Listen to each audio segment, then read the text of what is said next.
The dreaded moment has arrived, the moment when I have to admit that I am simply addicted to watches. If you take a look at all these, this is almost all of my collection. I still have about 20 watches elsewhere. What I am going to do, because we cannot go through all of these, I am going to present you the watches by themes basically, and then present you the most important and significant of them. As you saw, I have many watches, but these are the most significant for the channel, adding a few more than I will be talking to you about. Know that for most of the watches in here that are available, I'm going to be leaving links in the description below. So if you want to check them out, go ahead and follow those links and you will be helping the channel, so thank you very much if you do. Talking about significance, this is the watch that started it all about 4.5, almost 5 years ago. This is the first watch that I reviewed on the channel. It is the Mako, I believe it is the Mako 2, the Zelos Mako 2, and it is a bronze watch. And as you can see, it has patina just very nicely. It is an amazing watch that I have kept for the significance of having been the first that I reviewed. So you've got a fully bronze case, but for the case back, of course, you've got a sapphire crystal, you've got so many nice things, you've got an amazing lume for this watch, a very cool watch, 500 meters water resistance, and the very first that I reviewed on the channel, hence its significance. Starting of course with the Japanese stuff, how can we forget the famous Seiko SKX? This is a version from I believe 1997 or thereabouts. This watch is an absolute legend. It represented all the value that Seiko did make a few years ago, that those days have gone sadly, but at this time you could have a full stainless steel Aesop diver watch for around $200. I believe I paid 230 euros for this one or something like that. Not this one exactly, I bought another one.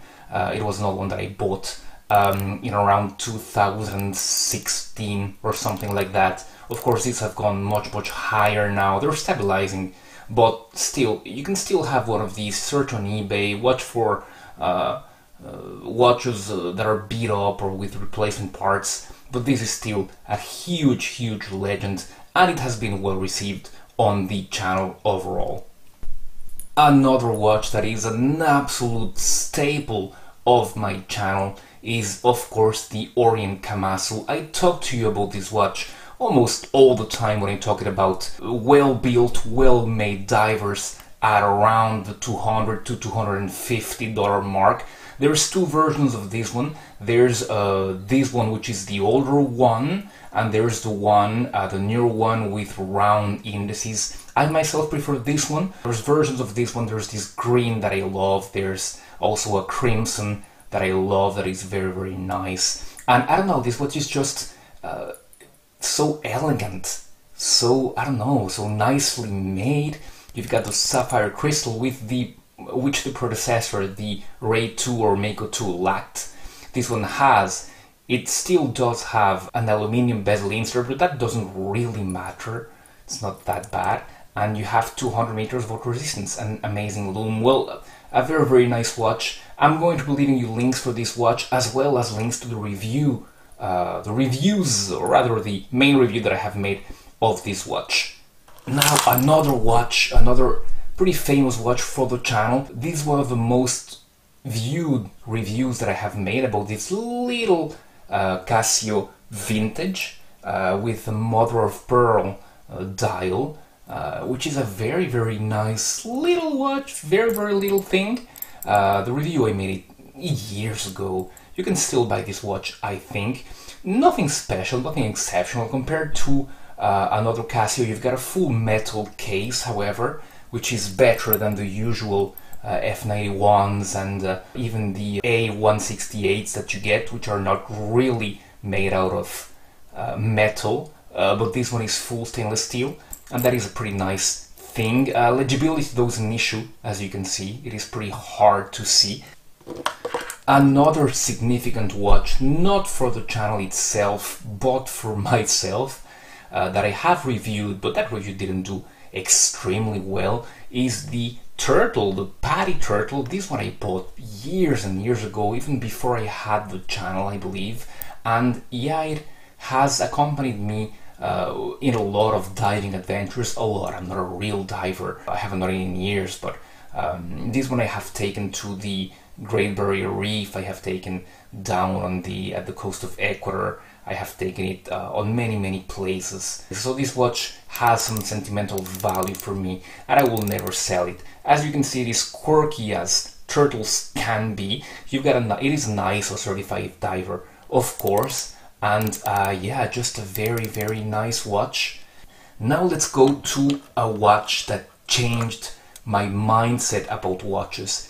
It is the Saint Martin, like you want me to say it, SN017.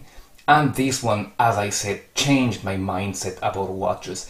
Before I was mostly collecting, well, I have a few luxury watches, and I have mostly Seikos and Orients and quality Japanese watches. Then I stumbled upon one of these channels called I Like Watches. I'm sure you know about it.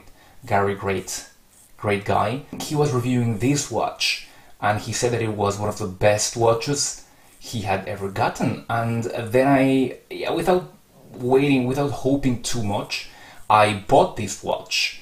And when I got to my house, I was startled, completely startled. It took me all the way by surprise. It is extremely well built. It is bulky, it is heavy, and know that by the time I had Submariners, I mean older ones, the 14060 for example, I was extremely surprised that this watch was so well built, that it had such a great lume, and that the clicking, wow, was just amazing. It still is. This watch is a pleasure to wear, for me at least, and for many others that have bought this watch over the years. And yeah, so it completely changed my mindset about watches, and it showed me that the Chinese can do pretty amazing watches. Of course, it is a homage, you have to go along with that, but knowing that, it is just a great watch. This version, I don't believe Saint Martin make it anymore. It's V2. There's the V3 now that has been there for many years. You can have it for about $200. Links are below, and of course, as will be the main review that I have made of this watch. Let's continue, because I cannot dwell too much on one single watch. Continuing with Saint Martin, another Saint Martin that impressed me, and that was up to a very short time my favorite homage watch, was this little Saint Martin vintage diver. It is such a pretty watch with that extremely highly domed sapphire crystal, with that vintage look, with that Fotina in there. Of course, this is homaging a vintage Rolex, which I love. I would love to be able to afford the Rolexes from this era, even before the 1680. I don't even know the references anymore, but yeah, those are great. But if you cannot have those, you can have this one, and this one is 200 meters, extremely solid. The rivet bracelets are so, a matter of taste. It is not what I would have chosen, even though the originals have, the Rolex, vintage Rolexes do have rivets. Yeah, so this one was trying to mimic that, but a really well made and pretty watch. So yeah, this is fantastic. I believe the newer versions have the female end links right now. This is a version 1. Great, amazing lume, even though it is just printed.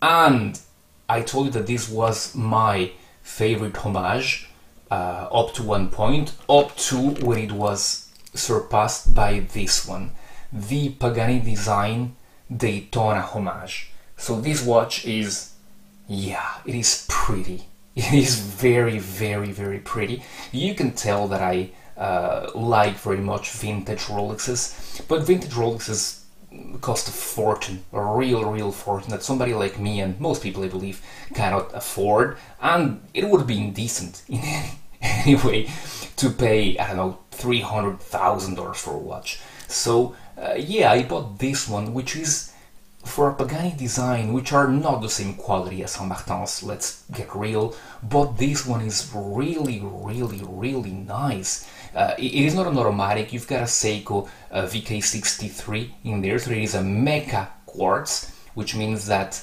the chronograph module is mechanic, as you can see in there, and the module holding the hour is quartz, so you can see the tick in there, which betrays the quartz nature of that module, but it is very well built. I love the original, as I told you, and this one has 100 meters of water resistance. It is solid, even that bracelet is solid, a point that many Pagani designs disappoint on. This one I have taken skin on this bracelet, I've put a lot of strain on it, and it has not budged. It has resisted everything that I have thrown.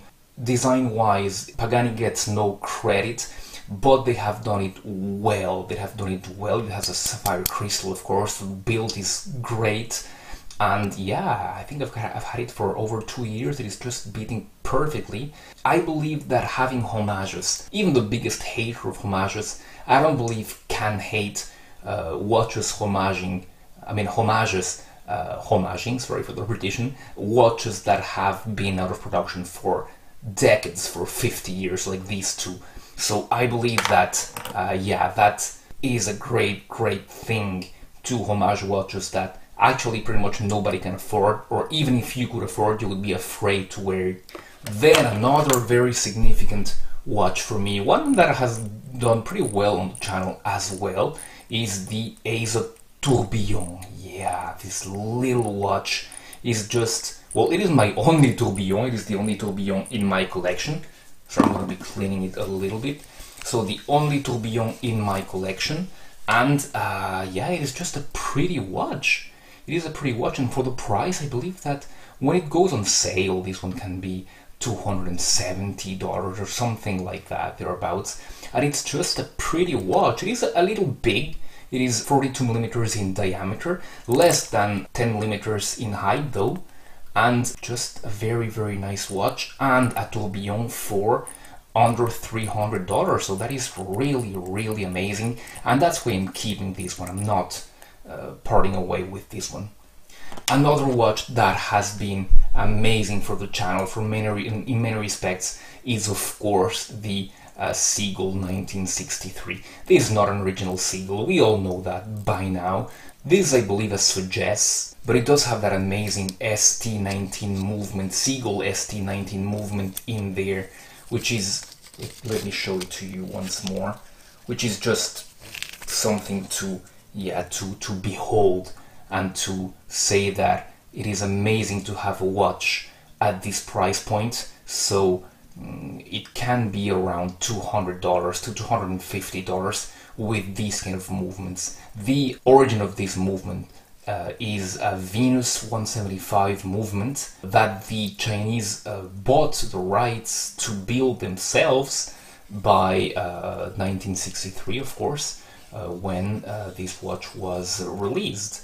So yeah, it is not a copy. It is a fully original design, and something that the Chinese horology in general can be really extremely proud of. This little watch that so many love and so many have bought. So yeah, it is really a nice watch. I haven't made many reviews of this one, and I'm going to leave a link, of course, to where you can get this watch. And finally, to finish with the significant watches for the channel, we've got this Ciga design Z series that I have featured a lot on the channel. Extremely high value of this watch. So I believe, I don't know anymore, I think you can have it for around $200, $220 or something like that with the discounts on Amazon, and just a little bit under that on AliExpress. I believe that all the all the work that you get on those dial, those crevices in there, all that you can get, the skeletonization of that Seagull movement. It is not perfect, of course, at this price point, but it is very, very, very well made. For a $200 watch, this is just amazing, and it impressed me a lot when I got it around 3 years ago, and I talked to you about it on this channel, and it has not amazed. I mean, Ciga design has not stopped to impress me ever since, and I believe that this was the first stone that they put for that. This watch, you do have a bit of inspiration from other famous brands, but it was when Ciga design came and said, okay, I am Chinese, but we can also do great stuff, and we do not need to homage anybody else. This is our own stuff, and they have doubled down on that ever since. We'll see it later on this review. And of course, the watches that are not here, I believe that one of the most significant for the channel is the Seiko 5 GMT, which is my highest individual review with over 100,000 views. Of course, a bit controversial because I said that I do not like that watch. I love the way it looks, but I do not like the fact that Seiko priced it so high at the beginning, and that they did not even offer a sapphire crystal, and that mine, at least, and many others had so many QC issues, that was just, I believe, intolerable, and that is why I said that I advise you not to buy that watch. I still stand by that. I would add a precision to that. I would add that if you can get it with nice QC and at the right price, so around $300, you are getting a good deal for that watch, and go ahead, buy it. Alright, and we will be seeing in this review other watches with the NH34. That watch was important because it introduced the NH34 GMT to the middle to lower end, and that is why it was important. The movement was important, the watch was not too important. Alright, we are done for today. Sorry we could only see one part, but these are the watches that I like the most, or the ones that I'm going to be talking about the most. The other ones I'm going to breeze through so we can have a part 2 if you're interested. Thank you very much, and I'll be seeing you very soon. Goodbye.